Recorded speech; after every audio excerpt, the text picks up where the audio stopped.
so fun, so simple. So what? Just kidding. Oh, gosh. Just playing. That was rough. Cut.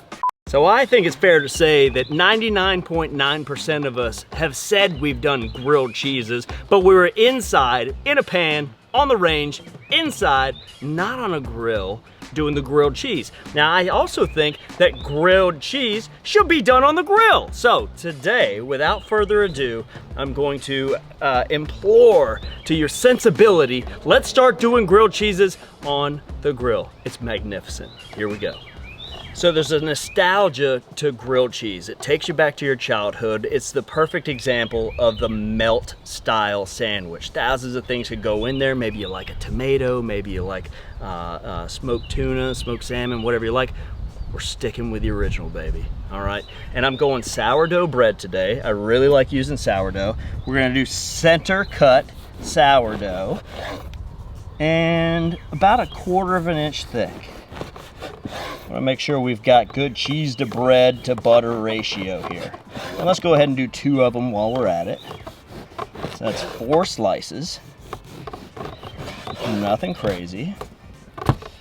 And really pretty bread, okay? A pro tip that I'm gonna give you right now is, as far as the cheese goes, if you want that beautiful pull apart Instagrammable shot that everybody's looking for in your grilled cheese, shred your own cheese. That way it's not coated with those preservatives and all the stuff that we don't really want. So while you're shredding your cheese, I do mine 50-50 Muenster and sharp cheddar. You just want a semi-soft cheese, and I'm using the large holes in the grater here. You're looking for about 1/2 cup of cheese per slice of bread. All right, cheese shredded, check. Now all that's left to do is have some fun. So we've got the grill at 350 degrees, and I've got the, let's just, come on in, let's take a look. I've got the griddle set up over here on my left. So first thing we're gonna do, get our butter on the griddle. And you might add a little bit more butter here in a minute, but that's what we're gonna start out with. And you wanna place the bread right on the pool of butter. Oh yeah. This is my favorite one right here. Boom, right on it while it's still going. All right, now toss the cheese a little bit.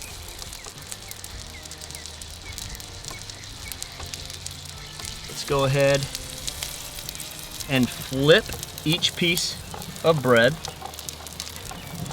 so the inside is nice and warm with the butter. Now we top. Pro tip number 2, we're going to season with salt and pepper the tops of our cheese, all right? And that's just gonna open things up a little bit. Think of salt as an accelerant, an activator, putting your foot on the gas pedal, all right? And a little bit of pepper's fine. If you're doing this for kiddos and they're looking for pepper, they're looking not to like pepper, then just stick with salt. But I find that pepper brings just a nice little note, and that's it. And we're gonna close the dome here. This is the beauty of doing it on the grill. It's gonna pick up the flavor of the natural lump charcoal and really give us that, aha, what is that? This is the best grilled cheese I've ever had in my entire life moment, okay? And it's coming. So we're gonna leave the dome down. We're at 350 right now. I'd say we leave it shut for about 3 minutes and then peek in there. Maybe even 2 if you're a little bit worried about it. This is not one of those scenarios where if you're looking, it's not cooking. Don't listen to that. Have fun with it. Get the kids opening it up. Just, it's gonna be fine, all right? We're not in a rush. We're not in a rush. Don't rush me. All right, let's take a look. It's been 3 minutes. Oh yeah. So now, we'll just flip. You might even have to use your spatula to separate them. We'll flip right on top. Oh yeah. Got a lot of cheese coming out here. That's a good sign. We're gonna flip it. Oh yeah. Yes.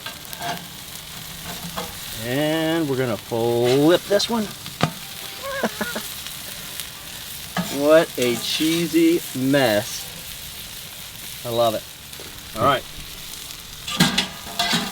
We're gonna pull this off and set it right on the cutting board. And we're gonna flip one more time. Now allow off the grill for that cheese that was just draping to flip the other way and cool down a little bit. These are absolutely gorgeous. I'm gonna do the thing where you just, you know. Oh. All right, that's gorgeous. Let's try the pull apart deal on this guy. All right, you ready?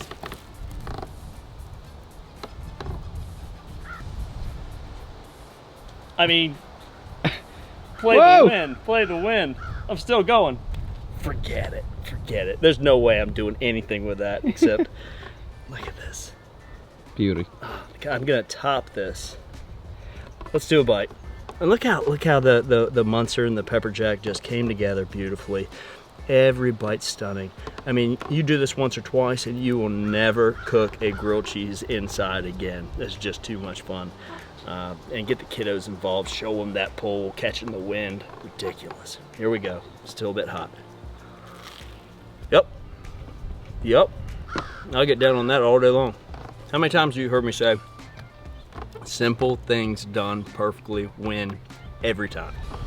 So beyond being absolutely a simple grilled cheese turning out to be gorgeous, I think it's another road sign telling us not to forget to do the simple stuff. We get so caught up in these recipes with these ingredient lists, and it gets tedious. There is nothing tedious about this. Okay, this is just goodness, gorgeous, gooey cheesiness, butter, great bread, everything. This is everything. All right, folks, so that's enough. If you enjoyed this as much as I enjoyed taking that big old bite, do me a favor, subscribe, like, do leave us a comment. Tell us what your favorite grilled cheese memory is or what you would put in there. I know some people do mustard, might be a little controversial.